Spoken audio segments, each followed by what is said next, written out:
Alright, isang magandang araw sa inyo mga kabutsawal, sa mga ma'am, sir. Eto, meron akong isang property na gustong ipakita sa inyo. 7,000 square meters po ito. Panalo ang presyo nito. Titled, may isang bahay na malaki. Medyo luma na yung bahay, kailangan ng renovation, ano. Pero, hindi na po yung bahay ang pinag-uusapan dito eh. Ito na po mismong property. Sa ano po ito? Sa Iba, Zambales. Anong barangay ito, bro? Sa Amungan. Okay. Ang proximity po nito sa pinakabayan ng Iba, no, o yung downtown ng Iba ay about 5 minutes, no? Nandun na sa Jollibee, nandun na sa hospital, nandun na sa mga bangko, nandun na sa mga malls. Yan, 5 to 8 minutes mula dito. Pakita ko po sa inyo yung lawak ng property, ha. Ito po yung property. Yan.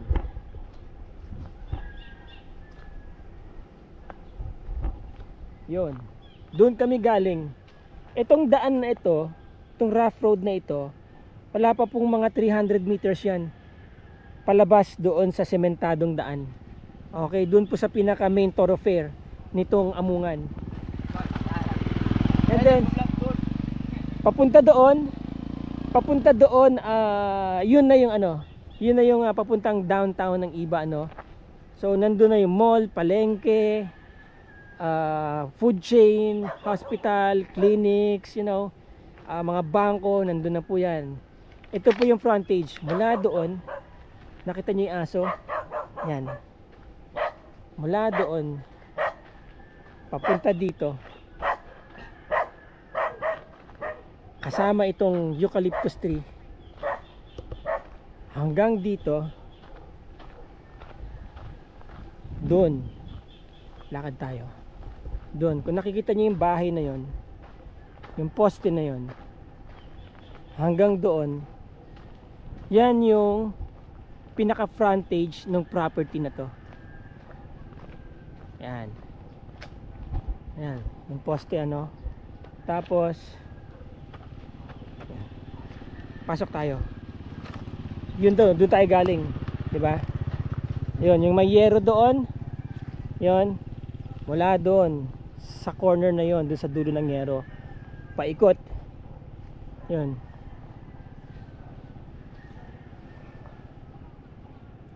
Yun ang pinaka parang frontage kasi ayan, may kalsada diyan, 'di ba? So yan ang parang pinaka frontage ninyo.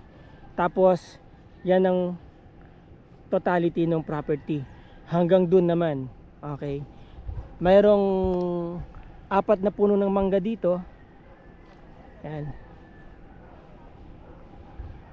Maluwag mga kaibigan, mga kabutsawals, no, ma'am, sir. Maluwag yung property. 7,000 square meters, no? Ang ganda ng location, ayan, no. Oh. 'Di ba? Ayan yung kalsada. Oh. Kung ito-total natin itong itong ano na to, itong haba na to, tingin ko nasa ano 'yan? Nasa 120 meters. Yan. Medyo nag-curve siya pagdating dito sa may ano, sa may itong eucalyptus tree. Okay? Yan. Tapos dito kasi may structure dito dahil nag-alaga sila ng babayan diyan. Yun, no, maluwag hanggang doon diyan. Okay. Ngayon ito ay inalagaan, nag-alaga sila dito ng ano, baboy, mga baboy, ayan, no. Okay. Boss, ito hindi nakasama yun, ano, yung may mga sampayan doon. Hindi nakasama yung mga sampayan doon, ano. Hindi na po. Ito lang, ano, yan. Oh. Yan, may bakod na to. Oo. Okay. Ang lapad, di ba?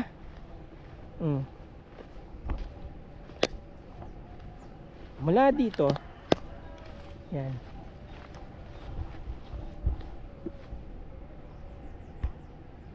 Pag ganun, ayan yung bahay. Tignan natin mamaya yung bahay, no? Yun. Ito doon. Yun. Yan ang totality ng property. Yan. Alright.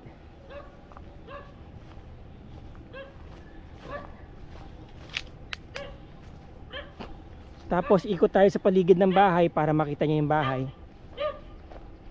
Ma-assess ninyo kung ano yung extent ng renovation na kailangan gawin dyan. Ito yung likod ng bahay. Then meron po silang level tank, gravity tank, you know, malaki. Siguro yan mga nasa, hindi ako nagkakamali, mga nasa ano yan, 10,000 liters. Yan po. No, 10,000, sobra naman. Sa 2, 3, 4, 5, 6, 7,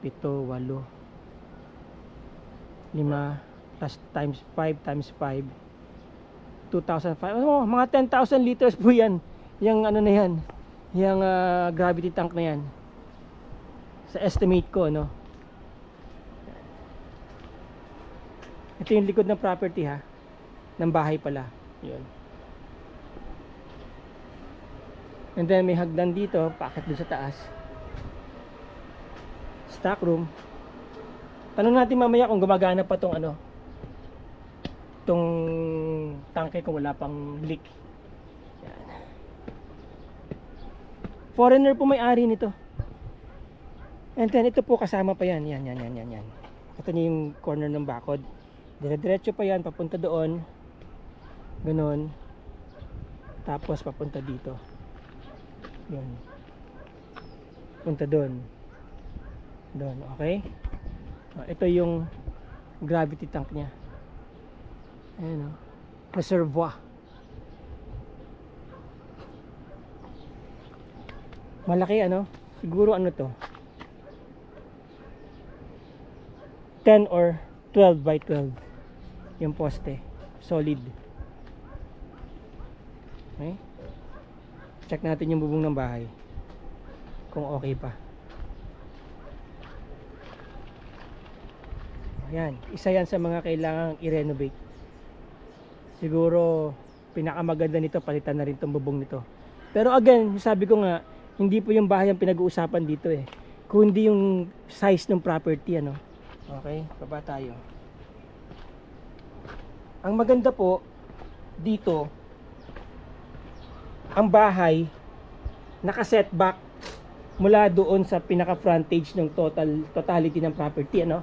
Maikot tayo, ayan, oh. Kailangan na talagang renovation. Oh.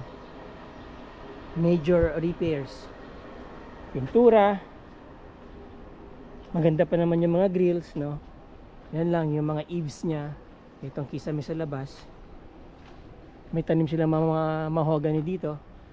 Mga mahogany trees. Kawayan. Ito, yung gilid ng bahay.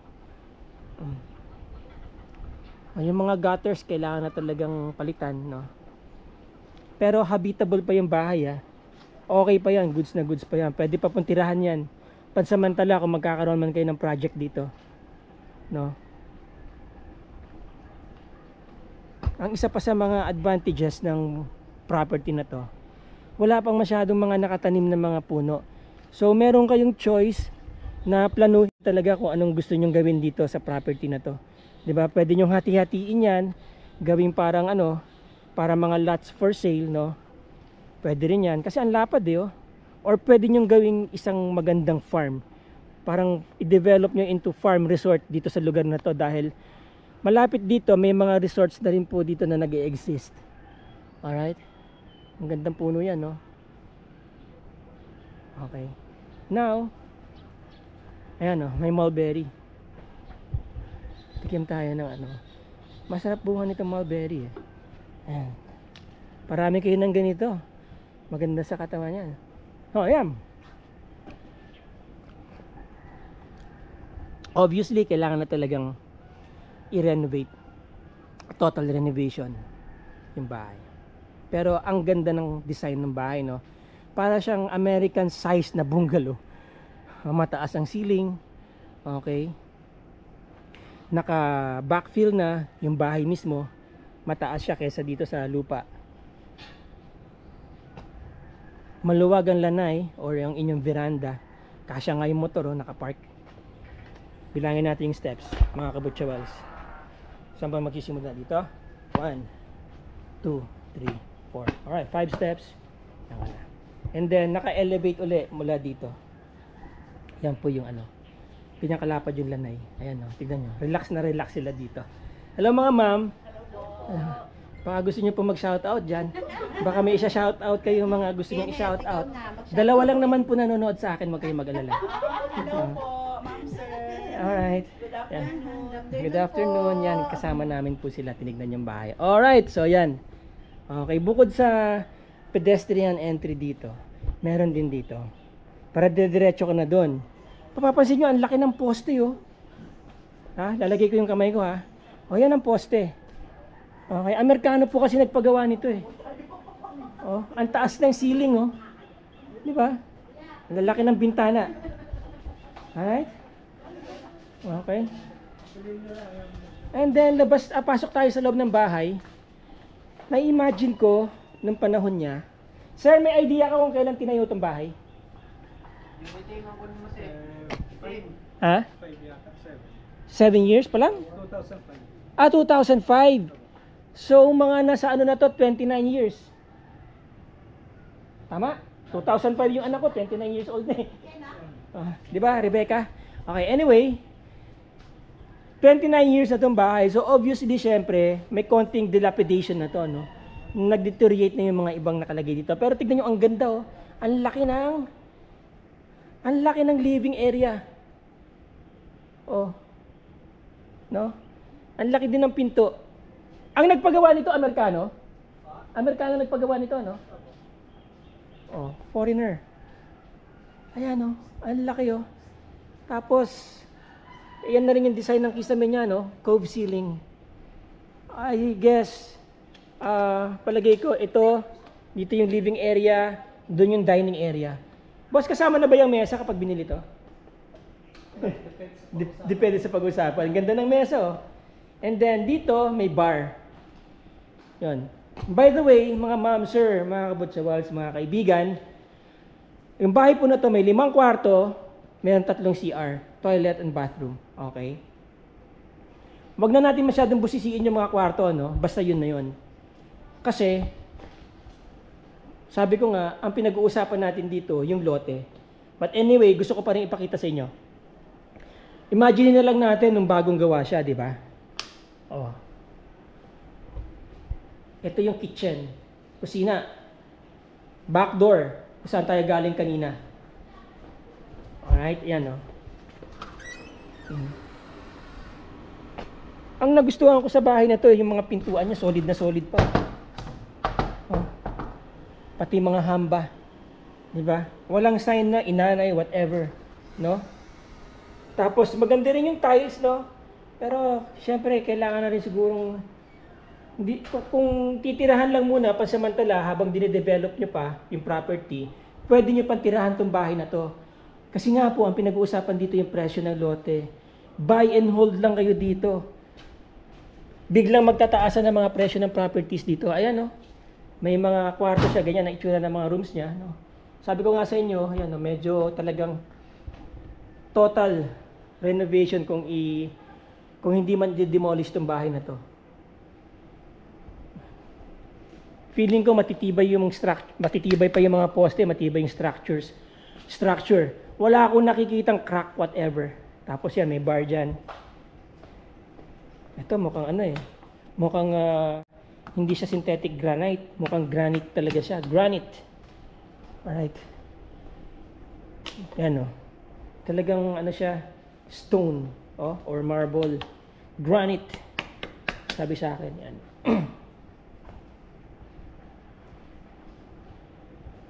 Ba? Ang laki ng hallway, oh. Mga 3 metro yata lapad nito. Tapos ito, another room dito. May CR. Okay? Yan. Ang ganito yung itsura ng room dito. Yan. Tapos may CR dito. Yan. Okay? And then may CR din dito sa labas. Yan, o, common CR. Cabinet dyan. Ito, semento. Talagang nakasadya yung cabinet dito. Alright. Yan. Old style. Mga old style yung design, ano? Yan. Okay. And then, yan. Another room dito. Ito yung master bedroom.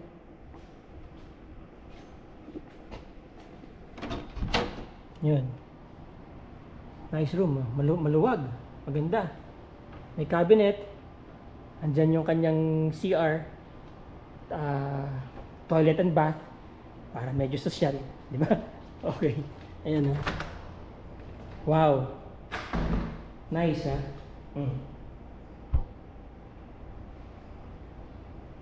Laki ng vanity mirror. Then may bathtub. Maluwag. Ang taas ng kisame. Talaga. No? Tapos yan. Synthetic granite. Okay? And then yan. Lavatory. No doubt, kailangan ng ano, kailangan talaga ng major renovation sa bahay na to. Sara na natin. Sayang yung lamig ng aircon. Okay. Now, let's go to the specifics ng property. Alright? Hanap tayo ng pwedeng kausapin. Mga ma'am, mga sir, sino po ba pwedeng kausapin sa specifics ng property? Kung magkano, gaano kalaki?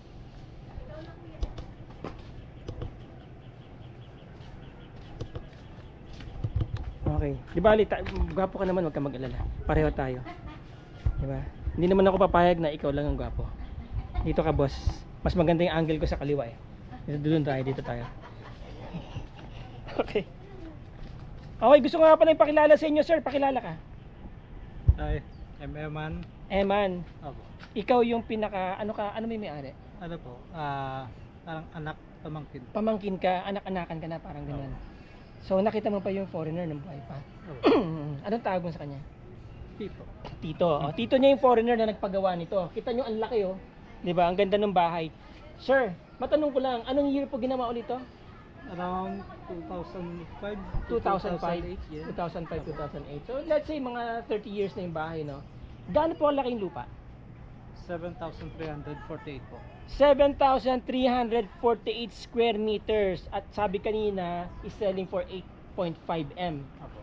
Okay, 8.5 M. Napakamura po niyan dahil amungan to, di ba sir? Opo. Amungan sa iba. Tignan nyo na lang po sa mapa kung nasaan yung amungan. Napakalapit po ng mga establishmento dito. Ngayon, hawak-hawak ni sir yung titulo. Pakitanggal nga sir. Paano lang natin sana? Teaser lang, teaser, di ba? So yan, para ano po, ma-prove sa inyo na may title talaga tong property. Yan, hawak niya po yung title. Ayan. Okay, ilang titulo to sir? Isa lang po yun. Isa lang. Okay, so ayan po yung title. Details lang po yun. Sinong pipirma kapag magkakabentahan? Yung mga nasa Bicol po. Chawals, maraming salamat kung umabot kayo dito sa part ng video na to. Quick recap po ulit tayo. Okay, ang laki ng property, di ba? Either na papademolish nyo yan or, you know, total renovation. Pero kung ako masusunod, dali may budget ako, renovation na lang. Tapos itong property ay 7,000 square meters. Ano po? Titled po yan. 8.5 million po ang asking ng may-ari. Mura na po yan. Kahit na invest nyo po and tapos ibenta nyo after 5 years, malaki po ang ROI sa inyo. Pero again, marami pa pong pwedeng gawin dito sa property. Ang laki oh. Kita nyo? Pwede nyo i-subdivide yan, ibenta yung mga portion ng lupa. Okay, bawi nyo kaagad ang inyong puhunan. Again, maraming salamat po sa inyo. Hanggang dito na lang ulit ang video natin. Another day na naman, another vlog. Talagang basa na naman tayo ng pawis, ano? Kailangan natin maghanap buhay. Okay, sana mabili na tong property na to. Yung mga interesado sa property, get in touch. Diyan po lahat ng aking contact details. Kapag kayo kumontak sa akin, in-email nyo ako, pin-PM nyo ako, within 24 hours, expect meron po akong reply. Sa mga nagko-comment po, mag-comment lang po kayo na mag-comment dyan. Welcome po lahat na nagko-comment dito. Maraming salamat po sa inyo. Alright, yung mga gusto magpa-vlog ng property, lalabas na ako ng Zambales. Kahit saan sa Pilipinas, basta maganda yung house and lot ninyo, pupuntahan ko. Salamat po. Ciao. Yeah. Team at 17.